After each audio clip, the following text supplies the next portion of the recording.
Good morning, everyone. We're just going to let folks into the session and then we'll get started soon.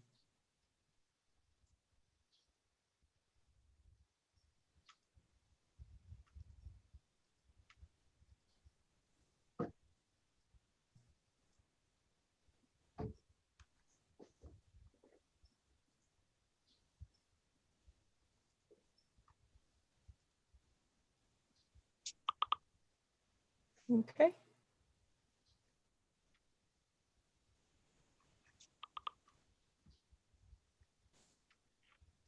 Okay, we'll go ahead and get started. Well, good morning, everyone. Welcome to Tech Day 2020. The title of this session is Teaching Animation During a Pandemic. I want to begin by mentioning that this session is being recorded.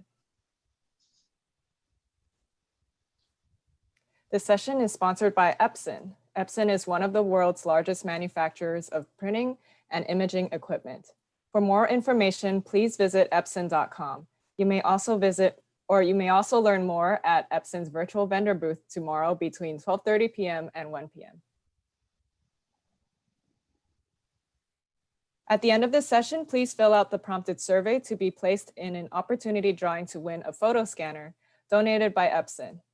During the session, please use the Q&A feature to submit questions. We will answer as many as we can after the presentation. I would like to now introduce our speaker, Chuck Grieb. He is a professor for entertainment, art, and animation at Cal State Fullerton. Welcome, Chuck. Hi, how's everybody doing?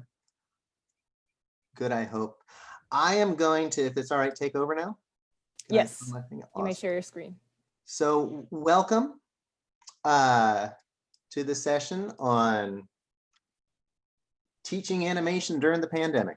I hope that what I have to share is valuable to you all. This is Tech Day, and I think that's exciting. It's fun to learn about the use of these different technologies. And certainly what I'm going to talk about relates to technology, but another part of me thinks this is just a way of thinking about solving problems. So some of it, is just, okay, let's think about how do we communicate to the student.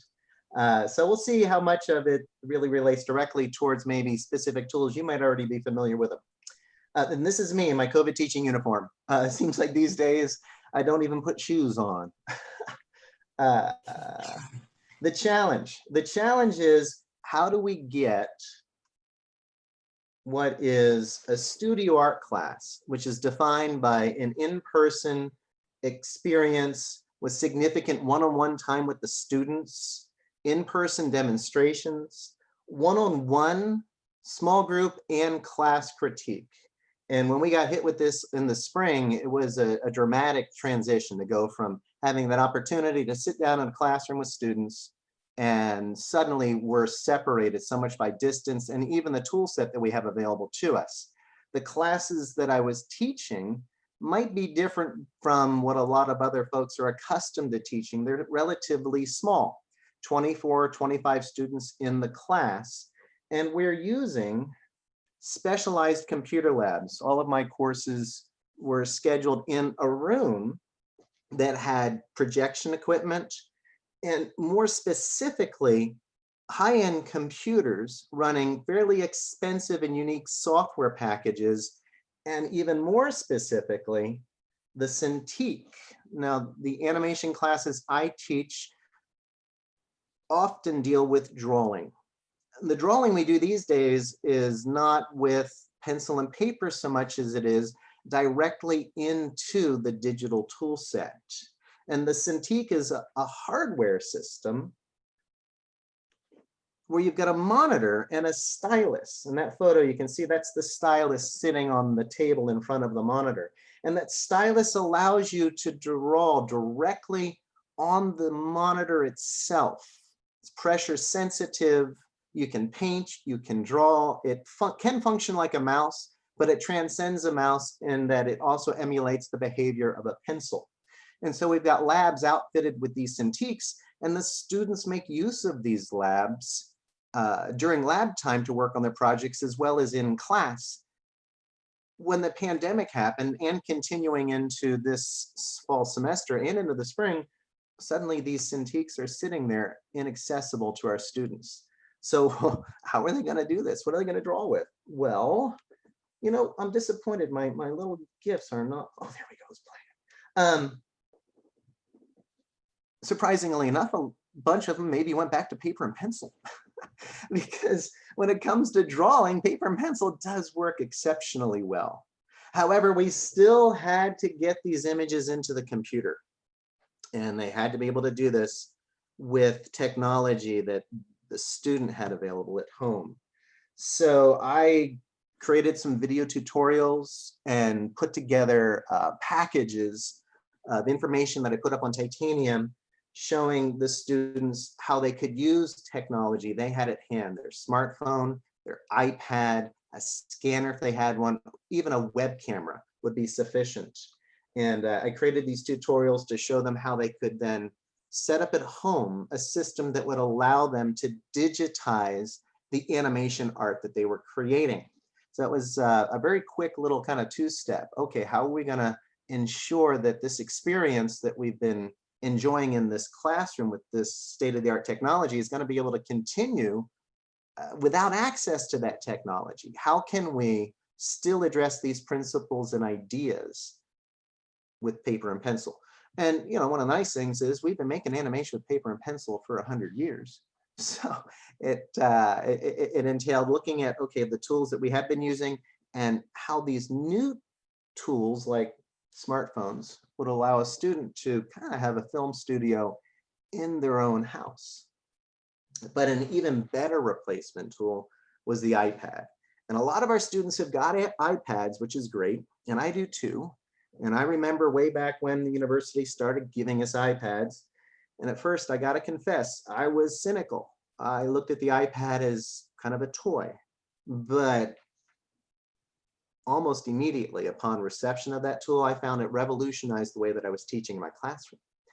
I started using the iPad for everything. And even before there was an Apple Pencil, there were aftermarket Bluetooth drawing devices. And I'd gotten one of these, and I was making art on the iPad well before there was an Apple Pencil. Procreate is one of the apps that my students are able to get a hold of. It's only $10, and it rivals Photoshop as an art making app. What you're looking at is art that was created on the iPad in Procreate. This is some more. And this is a painting painted in Procreate, a little study. Procreate does have some animation tools as well, but there are other tools that are even better than Procreate for animating that are available on the iPad. Clip Studio Paint EX is a tool that a lot of comic book artists, professional comic book artists, are using today to create their comics. These are some pages that I drew in Clip Studio Paint EX. It also has a powerful suite of art making tools. Again, I would suggest it rivals and maybe betters Photoshop when it comes to making illustrative art. You can actually import 3D digital models into this drawing software. You can move the camera around. You can turn on a light and see how the light and shadow falls, and then you can draw right on top of that reference. So it's a pretty remarkable tool. But even better than the illustration tools, got a really robust set of animation tools. And what you just saw was something I animated on my iPad. I was sitting in a lecture being given at one of the Pencil Mileage Club events. I'm gonna just see if I can play it again. And I was able to create this little bit of animation right there on my iPad with an Apple Pencil in Clip Studio Paint EX. And there are other apps. Rough Animator, $5 for this app. And this is me. You can actually see I'm working within the app right there. I'm gonna let that play again. I've got a number of different frames and I'm kind of moving through them. $5 for an app that gives you tremendous control over creating animation art. It really is remarkable. Calipeg is another app, a little pricier. This is something I created in Rough Animator, just a quick little animation doodle, just showing you some of what can be done with these tools. iPad versus the Cintiq. Now, the Cintiq is a wonderful tool, and we are blessed to have the Cintiqs we do have available. Their screen size is relevant to the art that we make. It's a 22-inch monitor. The iPad, 10 inches to 12.9. So that screen size isn't quite the same, but in light of our challenges, it's still a wonderful substitute that the students oftentimes have accessible to them. And IT did get some iPads for art students to be able to check out and use during this time, which has been great too. There are apps that will allow you to connect an iPad to a computer. So I was showing you apps where the student could make the art directly on the iPad. These apps allow you to make the art on your computer. What's the advantage there? Well, all of a sudden you're not stuck with an app for making the animation art. You can use a tool like Toon Boom Harmony. Now, Toon Boom Harmony is one of the animation tools that we do teach and use in those labs. One of the reasons, well, let's say two reasons we selected this tool. One, it's used by most of the animation studios for creating drawn animation. So it's a professional tool that's embraced by the industry. And number two, another consideration was it has an educational license that's very affordable. So if students did have to start using their home computer, they could get Toon Boom Harmony, the same tool that we have available in those labs, for $9 a month. So we're looking at $36 for a semester, quite a bit less than many textbooks. And with an app like Duet Display or Easy Canvas, the student has an iPad like I have in my hand right here, they can work on their computer just like it's a Cintiq. And that's what you see me doing right here. I'm working in Toon Boom Harmony. I've got Duet Display. Now, Duet Display is an app that allowed me to connect my iPad to a PC. I'm working on a PC. Just so you know, that actually is a Cintiq right there I'm sitting at. So I could be drawing on the Cintiq, but for the demonstration here, I wanted to show how the iPad could function in the same manner. Pressure sensitivity goes across for both Easy Canvas and Duet Display. So you can work in Photoshop, you can work in Flash, you can work in Toon Boom Harmony, and it does register the pressure display of the Apple Pencil. It's not as good as the Cintiq, but it's not bad. And when you're working in a tool like Toon Boom Harmony, which is vector-based, it's, I find, more than adequate. And then if the student has an Apple computer, there's an even better tool. It's called AstroPad. And AstroPad does compete with the Cintiq for its sensitivity. So AstroPad, I find, is by far the best app. Its one downfall is it's Mac only, at least for now. They're introducing a PC version, but that's not going to be available until next spring. Now, for students who do have a Macintosh computer, AstroPad and an iPad, I think, is a reasonable alternative when students talk to me about, hey, what kind of a tool set should I invest my money in? And I'll want to talk first about the OS in which they're working, because I have found that AstroPad works so well. And if you're going to spend the money on something like a Cintiq or an iPad, you want to evaluate your other needs. That's how powerful this tool is as a combination. It rivals the Cintiq. And that's me working in AstroPad in Photoshop. So that's how I see these tools really having affected and impacted our students and allowing them to take that computer lab experience as much as possible into their home spaces. These tools, the iPad and the Apple Pencil especially, have allowed us to take what is a difficult to replicate studio experience into their homes. I've also found that using the iPad has changed the way that I'm teaching from home. Right now, as I talk to you, I'm sitting at my computer, my workstation. I have a camera that's sitting on top of my Cintiq that you guys can probably see me on. But to the right of my Cintiq, this picture is exactly what I'm looking at. I took that picture yesterday during class. That's my iPad. And right now on my iPad is the PowerPoint that I'm presenting to you all. So I've got my 2 monitors set up without having to buy another monitor.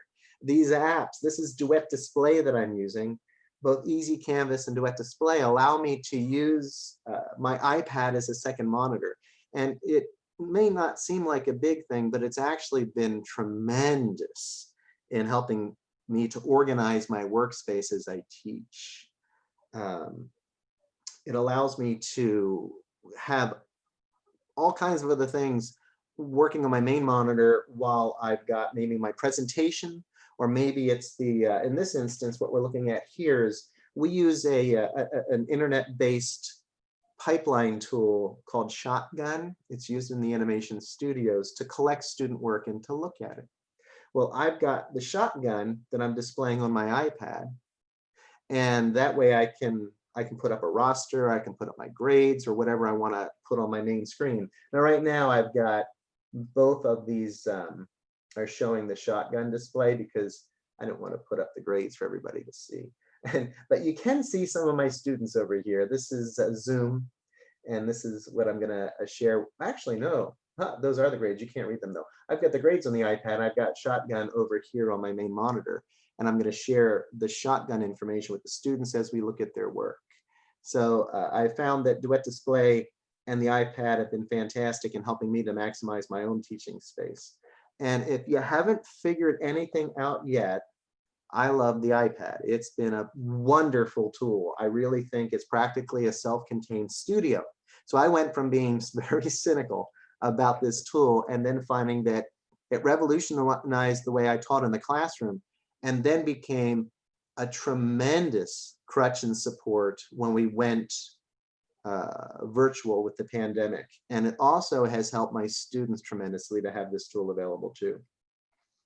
But what about the other aspects of the learning experience? I mean, we've all been dealing with the students and the challenges they have with the Zoom experience, the Zoom fatigue, and I had demos and one-on-one group and the full class critiques.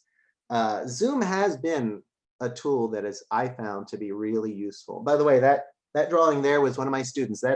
That's how they say me these days, sitting there looking at them, coming from my home office and my walking stylus in my hand.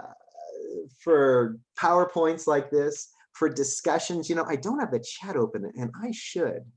I told them they could make the chat available to you all. So if anybody wants to say something, you can. I love having the chat open for my students. They interact with each other. They interact with me. Some of the students, some of the challenges they have at home is they just don't have a good microphone, or they're in a noisy space, so they can't have the mic on, and they use the chat quite a bit. The breakout rooms have been fantastic for setting up critiques. I regularly set up small group critiques with the breakout rooms, and I can pop in and visit them, and that's been very beneficial. One thing I found, and I'm getting ahead of myself a little bit, but I found that one-on-one critique, which I was conducting more in my spring semester classes, it was arguably better once we went to this virtual experience. In the classroom, I would sit down at their desk and I'd look at their work and give them feedback. And there were distractions all around us because other students are working on their own work while I'm talking to that individual. And there's just, you know, all kinds of other potential distractions, and the focus maybe isn't as much there. It's not as quiet a space. But what I would do is I would take another computer. So I'd have my main workstation where I'm talking to the whole class, and I took a computer in the other room. Thank you, Sepid. I'll take a peek at those. And I would log in to my Zoom session from the other computer. Do these apps allow for recording voices? Okay, I'll get to that in a minute. So I would go in the other room with the other computer, log in, set up the breakout room, and I would walk into the other room, sit down, do the one-on-one meeting with that student, and then I could come back to the main group class and talk to them and set up another meeting with another student. And those one-on-ones allowed it such a personal interaction, and the screen sharing and the time and focus that we were able to spend looking at their art, I found that was even better than what I'd been doing in the classroom. And it's got me thinking, when we are back in the class, how can I replicate that experience again? And just to jump into the question about recording voices, you can upload files and put them into some of these apps. With Rough Animator, you can import an existing file. Same with Clip Studio. So far as, oh, okay. Lucy Trong would like to answer this question. You can, Lucy. I just clicked that for you, so Okay. sorry about that. Since you're answering it live right now. Yeah, you know, they don't allow for recording, but you can import audio that has been recorded. And then you can work to that audio. And when you export, you can export the animation with sound. So they aren't recording apps, but it's so easy to get other apps that will allow you to record. Audacity is a free app. I wonder if it runs on the iPad. I don't know. I know it's available for the computer. But uploading files and mixing it in easy. You can upload movie files. You can upload image files. You could drop a file on a layer and then you could rotoscope to that file, or you could match your animation to live action. Absolutely. So again, really powerful apps. And very affordable apps, those Rough Animator and Clip Studio, by the way, you get 3 months for free. So the student would get practically the whole semester for free if they're just launching that Clip Studio for the first time. But I found Zoom worked. That's the point of this slide here. It really worked. Maximizing and making use of all the features of it, it has been very effective. But there is the issue of keeping the interest of the student. How do you keep their interest? How do you keep them involved? I'm still working it out. I mean, that's part of the challenge, and it seems to change. And I think that's one of the key things that I came away from this whole experience with. You've got to be flexible. You know, I employed polls. I used Google Docs, and I prepared a poll for my students to just see, where are you struggling as we've made this transition? You know, is it technology? Is it workspace at home? I wanted to get a sense of how they were being impacted by the pandemic. Where were they having the most trouble? And so I sent this poll out and I asked them, it was anonymous, so that they didn't have to feel like they would get picked on or anything for an answer that they weren't comfortable with. I just wanted to know how they were accommodating and dealing with the challenge. And I have to say, one of the biggest problems is one that I have the most difficulty addressing, and that's their own workspaces. And I don't have the answer for that. I encourage them to try to find a space in their home, wherever it is they're living, where they can get some isolation and seclusion. I've got one student, and I can see that when he's in class, he's literally got a bed sheet hanging behind him. And I think he hung that up in order to create some of that separation and focus. That's one of the hardest things for me, because I don't have that solution. But I have found that mixing up the presentation, videos, demonstration, sharing my screen is great because I can see exactly what I'm doing. I do lecture. It's not that dramatically different from how I'm delivering the information in the class. So I found in that respect that the transition went pretty smoothly, and the students responded well in that respect too. And the critique is, as I mentioned, the one-on-ones are even better. And the group critique, again, we've all adapted, I think, pretty well to the Zoom tool set. But the spontaneity, being able to be flexible, to adjust. I was sitting here one day and talking, everything's fine, power went out. So I'm on my phone all of a sudden, logging into the class. Hey guys, power just went out, came back on, give me a minute to get us up and running again. You know, you gotta be able to just kind of go with the flow, and there are problems. By the way, Mina, my name is Chuck Grieb, and I teach in the visual arts department. Discord. If you aren't familiar with Discord, the students know about the virtual backgrounds. They have fun with that, and they do that, but that's more of a separation for us than it is for them. They need to get some quiet, some place where they can focus. But yeah, the virtual backgrounds, they're all very aware of that. We have fun with those.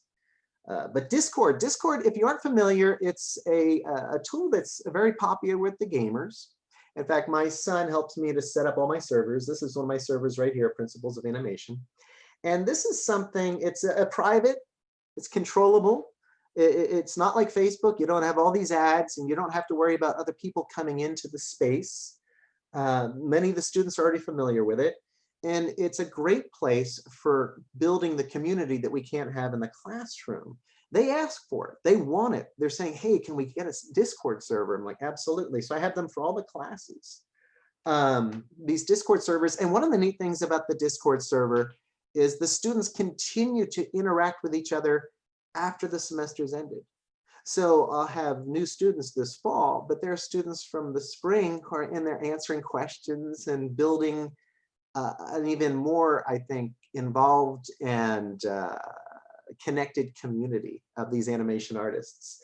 So the Discord's been another neat kind of surprise. It's like there were things that came out of this that were good, even though this has been so hard. But like the Discord experience, opening up into that and providing that opportunity for the students to build their online community more effectively has been a benefit. And so have those one-on-one conversations that we've had with those critiques. Virtual studio visits. We were able to bring in an artist from Pixar to talk to my storyboarding class in the spring. It wouldn't have been near so easy because of the physical distance. We had a tremendous Nickelodeon hosted, well, we hosted, but Nickelodeon came and spoke, and they spoke to hundreds of students all at one time via Zoom in a way it would have been much more difficult for us to organize and manage at the university. And then the ongoing challenges, the physical isolation, the Zoom fatigue, the studio workspace is my big one. And then cameras on. I encourage them to turn on their cameras. Some people never do, and I get it. But that's been, I think, a little bit hard to not have that, that visual connection. There are students I know today, and when we go back to campus, they're going to walk by me and I'm not going to know who they are because I've never seen them. I know them from their voice and from what they write in the chat, but I've never seen them because they don't have the camera on. So that's a tough thing, and I don't have the answers for that.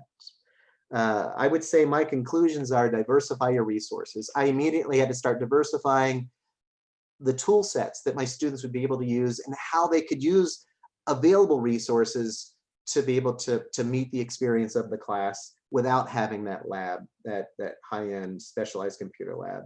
Diversify the delivery, the PowerPoints, the video tutorials, the written out tutorials, presenting the same information in different ways that they can access at different times with those online materials, reinforcing what we are doing in the class, and then looking for advantages in the challenge and saying, how can we make this work for us? So Q&A. I'm almost out of time. I got 2 minutes. Yes, thank you so much, Chuck. So we do have one question in the Q&A right now from Okay. Mike. Have you tried recommending virtual backgrounds to eliminate distractions and problems with students' home situations? Yeah, again, I think I did kind of mention that. The virtual background is something we definitely employ. And that's nice for maybe creating a space that you don't feel like you're showing your mess, but it doesn't separate the student from the distractions. It just lets them present themselves in a way where you don't see it. And the other thing is they, they will turn their cameras off too. But it's rough. I'm sitting there looking and I'm talking to a student and they're sitting in the kitchen, and they're at a little table and I see the stove behind them and like their roommates are walking by. And it's like, gosh, I can see that it's just tough. That's the hard thing. I really wish I could do something to help them have a physical space where they can make their art. But again, there are limits to what we can do. Other questions? I feel like I flew through that. You're welcome, Grace.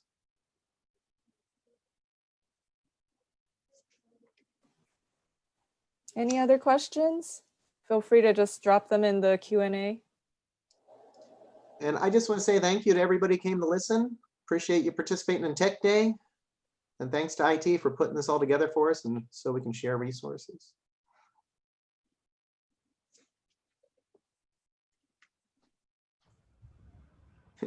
Thank you so much, Chuck, for being here with us today. Okay, Catherine, you had a question about the PC.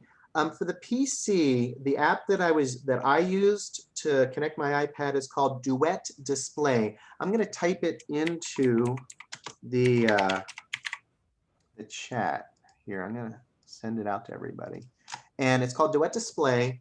It's good. It's not perfect. It's good. I do like AstroPad better for drawing, but for the second monitor, Duet Display is great. And AstroPad is developing a PC tool. I haven't tested it yet, so I can't advocate for it, but their Mac-based tool is fantastic.